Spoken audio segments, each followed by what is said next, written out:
there will be one unconditional cooperators, and that one person might turn the others in a positive cascade effect into cooperative people. And then eventually cooperation pays off and spreads, and cooperators have children, many children.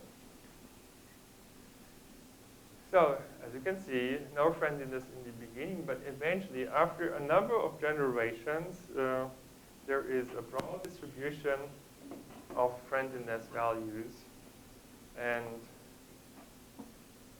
this is actually well compatible with experimental results of a colleague of mine. And even Adam Smith knew about it. He just never got into economic theory. He said, however selfish man may be supposed, there are evidently some principles in his nature which interest him in the fortune of others and render the happiness necessary to him, though he derives nothing from it. Now, what I'm saying is we will have to rewrite economic theory, considering that many people in the world by now are other regarding. So, while economics 1.0 was for the Homo economicus, for self-regarding decision makers, we need to develop an economic theory and economic institutions for other regarding behavior.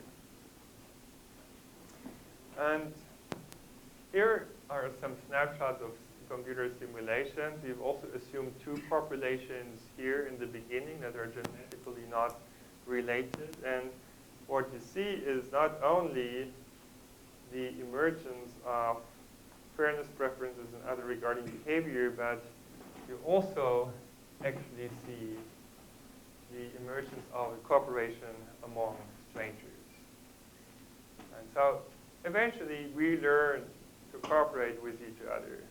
Eventually we learn that being nice to each other pays off.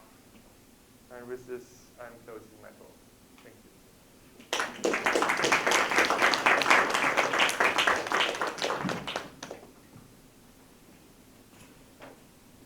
Thank you very much, Dirk, for a wonderful talk.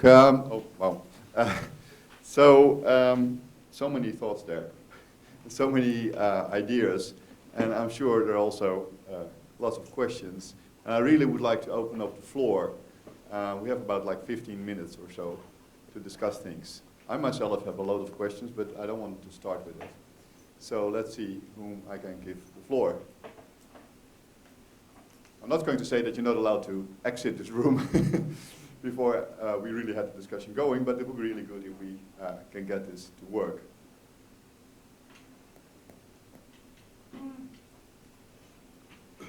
So whom can I give the floor for questions, remarks, or suggestions? Okay, let me just kick off on myself. So one of the things you mentioned is you called it a systemic risk. And in the systemic risk, you mentioned that if the interconnectivity increases in between people, which is happening because of the social networking that's happening, that will actually drive the systemic risk. But you put in the same lane, but there are also positive things happening. Now, can you say a bit more about the control mechanisms that we have for that? Because obviously, we're not going to be able to control the increment in interconnection between people, because that's going to happen, that's going to fly, it's going off the scale. And that will induce, because of what you said, a larger systemic risk. So then, even though we might be more friendly to each other, it might still result in this catastrophic effects. Can you say a few words about it? Yeah, this is an interesting point. I think most people, I believe, are not aware that this increasing connectivity is actually undermining cooperation in a more and more globalized world. So it's really dangerous. Well, we can see the effects. It's kind of reflected in a destabilization of social systems in many areas of the world. So what would be reasonable is to think about whether we are pricing things the right way. At the moment, there was no awareness that having additional links might have a cost. And for that reason, we're not paying for this risk or for this cost. It's just producing externalities. But we need to be aware that the more we network the world, the more externalities are we producing. And so if we would charge these externalities, that might actually produce much more reasonable systems. So that might also be through taxes in the end. But there's a temporal aspect there, right? So if the growth of the connectivity is much faster than these corrective mechanisms, then we're into deep trouble, I would say. I think we are already in deep trouble, and it's time to realize that we need to do something about it. But certainly, many of the guiding principles of our behavior and behavior of decision makers are not yet sufficiently taking into account interaction effects. And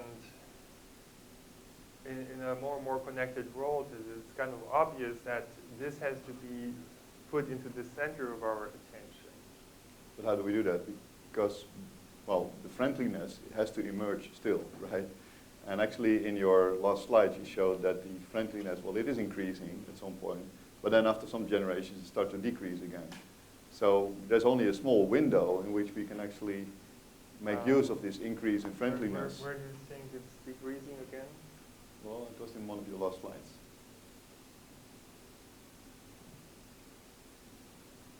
Yeah, the green, yeah, that's the one on the slide. Indeed. So the green, so the average friendliness, that's the green line, is going down again. There are some fluctuations, but this is not going down to this level again. Yeah, this is something that we need to realize.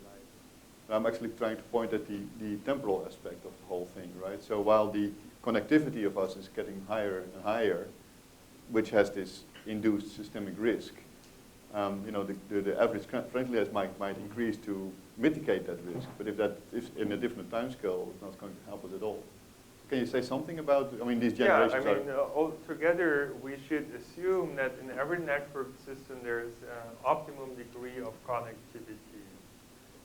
And once we have realized this, we need to ask the question, okay, what's the optimal degree of connectivity?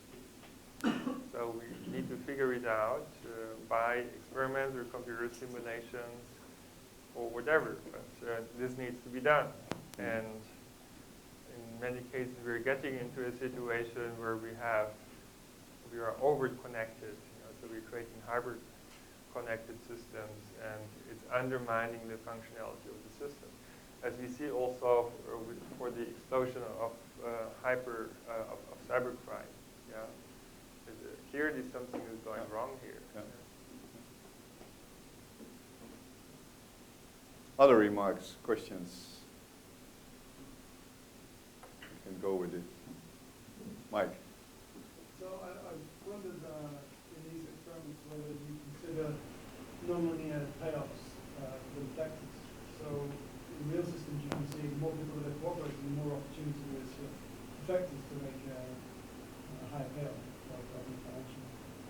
So here, I guess the payoff is completely linear. It doesn't change as the number of effectors or changes. It's linear in the number of cooperators or defectors. In the model. Yeah, obviously you can modify that easily in a computer simulation and see what happens if that is non-linear. And then you may not get a stable regime. Well, you tell me what to try. I'll try. Other remarks, questions? Do we all believe what Dirk is talking about? Do we all believe that we're on the rim of some disaster? Do we all believe that we have ways through complexity science to avoid that? Or do we all believe that? In this room. In this room, that is. Yeah, outside we cannot hear. So I was wondering, so what kind of we have this whole play field of computational models that help us to reason about things. We have a tremendous amount of data that helps us to make more adequate models. But I'm tremendously worried about the differences in timescales of all these things. So the timescale of our interaction with respect to the timescale of the technology that's underneath it, that supports our interactions, these things might be completely disparate, disconnected. I very much wonder whether we can really reason about it this way if we don't take into account all these different timescales. So that's why I came about that example, where you see this, the friendliness increased, but that can be on a completely different timescale that the speed of the connectivity increases. And so what is there for, I don't know, technology or sociological pressure or whatever we can do to make these timescales somehow come closer? Because that's, I think, what we need. Yeah, I said before that I believe we are actually generating knowledge about the system we're creating not quickly enough. Mm-hmm. And for this reason, we need to create more bandwidth. And this is actually an issue that I'm addressing in my next talk, that we need to have participatory systems in order to create more bandwidth. That's a lovely bridge to your next talk. Thank you so much for doing that. So if there are no other questions, there's a question there. Curious, is this material with the animations published or available online? Yes, usually all of that stuff is available. First of all, the recordings will be made available at YouTube, and of course, all this material is published. In that particular case, was in, let me see, just send me an email, and I'll send you this paper. Nature something. Is that true? Scientific reports. Nature scientific reports. Yeah, so we will definitely make all the material. We will gather it, we'll put it online, and share it with the complexity community. There's another question in the back. Yes, I think it's a very interesting talk, firstly. One thing that struck me about this simulation is that it looks at the average payoff of the system, but does it look at the distribution of where this payoff is going? The reason why I'm asking this is because now we are facing a problem of income inequality, and I would like to know if this does maintain that equality. So do you have any data or any comments on that? So what happens here that, well, in the beginning, cooperation is costly, so it doesn't pay off. In the end, it does pay off because otherwise cooperators and other regarding behavior couldn't spread. Yeah? It can spread only if there are more offspring that by other people. So the higher the percentage of cooperators here, the more fair will be kind of the outcome for many people. And the interesting point is that we find this somehow related setting also experimentally. Yeah. So this is really a striking result. Of course, over many decades, economics has assumed that we cannot have an efficient system that creates equality. And I'm not speaking for equality for ideological reasons or so, but by now we see that a lot of unsuspicious organizations like OECD and so on, and maybe even World Bank is recognizing that inequality is posing risks to the economy and not just social risks. Now, that's why it's interesting that we find we cannot, if we want to reach efficiency, we don't have to sacrifice equality, or if we want to reach equality, we don't have to sacrifice efficiency. We just need to find the right kind of mechanism that we can reach both goals. And that's something that was not available in the past. So this is absolutely new. And we could create new markets based on these kinds of principles, and that would change the world for the better. Yes. I personally believe we're not just talking about models here and laboratory experiments. We're talking about new principles that could really produce a better world and serious knowledge. So we should just do it. This question here. Thank you very, very much for your talk. I just want to know something about the alphabet of societies that you were speaking about. And just the footnote is my main question, but it came out just a footnote when you are saying that it's something new. And I couldn't find anything new compared to what Plato wrote about the honest and the dishonest man at the beginning of the Republic. So you are just at the very first chapter of that book. If you reach the end, maybe you will discover more, but it's just a footnote. And what about the alphabet of societies? It's quite interesting as an idea, but Yeah, what so does it mean? what I believe is that we should create something like a culturepedia, where basically people try to flesh out the success principles that they observe in their own cultures. And we should do that of our own cultures, and we should do that of other cultures too. For certain kinds of things, we notice much better if we go to another culture, because then we see, oh, something is strange, something is different, and that's usually something that helps us to identify these principles. While in many cases it's kind of tacit knowledge in our own culture, so we don't notice it because we somehow learn to behave according to these principles without anybody really explicitly talking about it. We just copy the behavior of it. So that means we should do it from our own perspectives, but also from all other perspectives, from the perspectives of all other cultures. And then eventually, I believe, this knowledge would come together as it came together with Wikipedia.